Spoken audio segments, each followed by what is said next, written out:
नमस्कार, कैसे हैं आप सब। आज हम एक मूवी के बारे में चर्चा करेंगे जो अभी इंटरनेट पे बहुत ट्रेंडिंग है।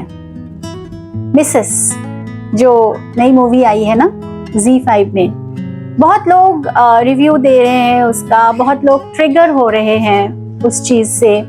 पैट्रियर्कल सोसाइटी का जो दिखाया गया है वहाँ पे, जो नॉर्म्स है, जो एक लड़की को दबाया जाता है, उसके सपनों को दबाया जाता है, उससे ये एक्सपेक्ट किया जाता है कि वो घर पर ही रहे, घर का ही काम करे, उसके सपनों को बेकार का बोल के ह्यूमिलिएट किया जाता है।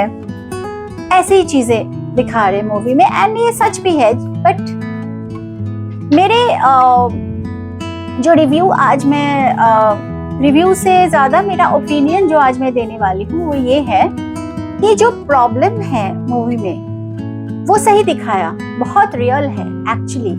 As a therapist I can vouch for that I also have got clients जिनके ये प्रॉब्लम्स है, इन जेन्युइनली ये प्रॉब्लम्स वो फेस कर रही है कि पति के जो फैमिली है वो टीम अप होते हैं उसके खिलाफ।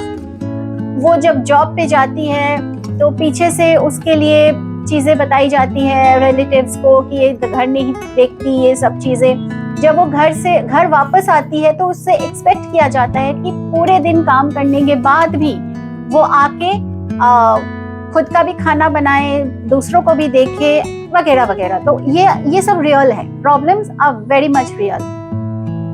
But at the same point, at the same time, जो तरीका दिखाया गया है सॉल्यूशन का, वो थोड़ा सा मुझे ठीक नहीं लगा।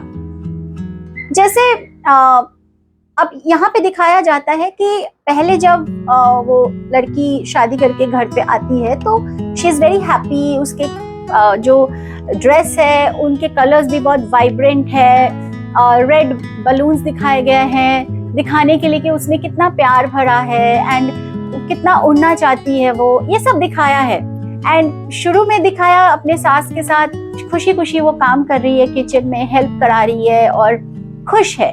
अब प्रॉब्लम तब स्टार्ट होता है जब उसकी सास उसको छोड़ के अपनी ननद के घर जाती है, because she was expecting, that ननद was expecting and she wanted her mother to be there with her.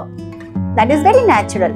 But इसमें एक चीज आ गई कि नोबडी अंडरस्टूड कि अभी जो काम, अभी आई हुई जो लड़की है उसके ऊपर तुम पूरे घर का काम छोड़ के जा रहे हो, and she was not getting any help from anyone.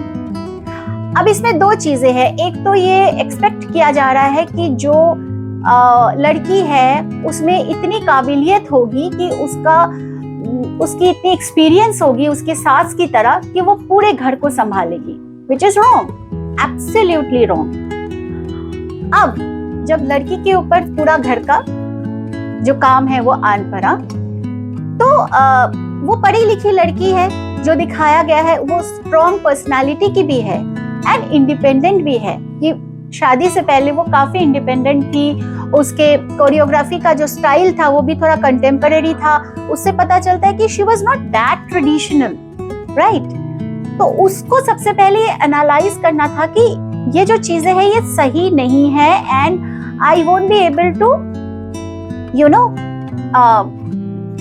मतलब उनके एक्सपेक्टेशन पे खड़ी नहीं उतर पाऊंगी, because it's not my cup of tea पूरे घर को संभालना। मैं तो अभी आई हूँ, मैं तो सीख रही हूँ चीजें। उस पे उसको बिठा के, एक तो घर वालों को बिठा के बात करनी चाहिए थी कि अभी जब सास जा रही है, आई रिक्वायर अ हेल्प। वो उसने बोला नहीं। उसके बाद धीरे धीरे उसके ससुर के डिमांड्स उतने ही रहे। जैसे चटनी पहले भी सिलबट्टे से पीसा जाता था, अभी भी सिलबट्टे की ही चटनी उनको खाना है। उनको ये नहीं समझ आ रहा है कि वो अकेली है, वो अकेला सारा काम कर रही है, ठीक है। तो इस पे उसको बताना चाहिए था कि पापा, मैंने कभी सिलबट्टे में नहीं पीसा है चटनी, मुझे नहीं आती है, तो let my mother in law come and let her do it और I will learn that time. वो उसने नहीं बोला।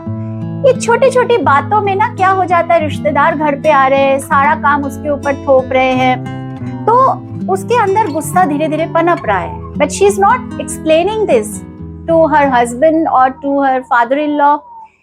एक बार उसने जॉब के लिए बोला, उसके फादर इन लॉ ने मना कर दिया। उसके बावजूद जब वो जॉब पे जाने लगी तो उसके फादर इन लॉ ने दोबारा मना किया। उसको उस टाइम स्ट्रॉन्ग स्टेप उठाना चाहिए था कि पापा आई एम गोइंग, ये मेरे लाइफ का डिसीजन है, बहुत इंपॉर्टेंट डिसीजन है।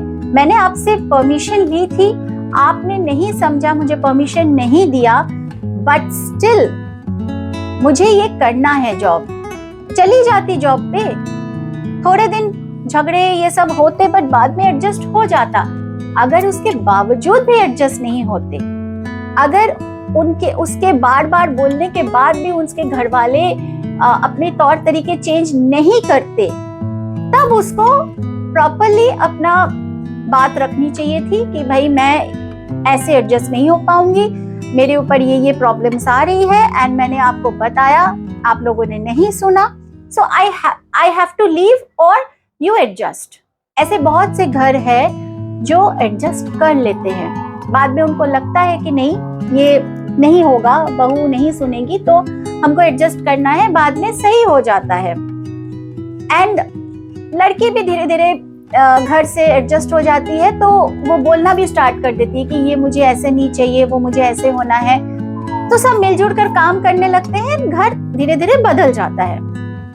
बट यहाँ पे ये नहीं दिखाया, यहाँ पे दिखाया लड़की अपने अंदर गुस्सा भर रही है, अपने अंदर फ्रस्ट्रेशन भर रही है, और एक दिन वो ऐसे फटी, that was little odd because उनके फादर इन लॉ के गेस्ट्स आए हुए थे, उन्होंने उसका कुछ बिगाड़ा था नहीं, तो उनको वो नाली का पानी देकर एंड शी लेफ्ट। वो थोड़ा सा एग्रेसिव था, होता है, मैं ये भी नहीं बोल रही हूँ कि नहीं होता है, बट उसको थोड़ा डिफरेंट तरीके से दिखाया जाता तो सही रहता। मेरे कहने का ये मतलब है, जब रियल लाइफ में ये सिचुएशंस आती है तो मैं अपने क्लाइंट्स को भी ये एडवाइस देती हूँ कि open up, communicate with your in-laws, with your husband that this is a problem which I am facing and मेरे से इतना ही हो पाएगा, इससे ज्यादा नहीं हो पाएगा। My intentions are good, I want to learn, but my capabilities are limited like everyone else. जैसे हस्बैंड को भी घर का काम पूरा करना पड़े, उससे भी नहीं होगा, ठीक है ना।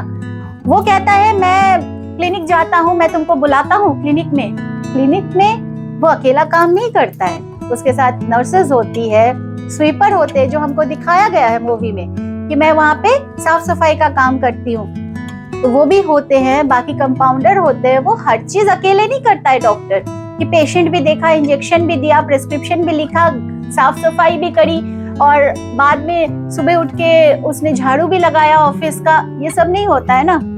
तो जब हस्बैंड ये बोल रहा है तो वाइफ को उसका जवाब देना चाहिए था। मतलब यहाँ पे मेरा एक ही कहना है कि उसने, जो लड़की का किरदार दिखाया गया है, उसने अपना पॉइंट कहीं पर रखने की कोशिश नहीं की, चुप रही और एक दिन फट गई। So there is a technique to solve these problems. और अगर ये सब चीज करने के बावजूद भी कोई हल नहीं निकलता, तो फिर तो घर छोड़ के जाना और divorce is the only option which is left. आपका क्या कहना है इसमें, प्लीज कमेंट करके बताइएगा। धन्यवाद।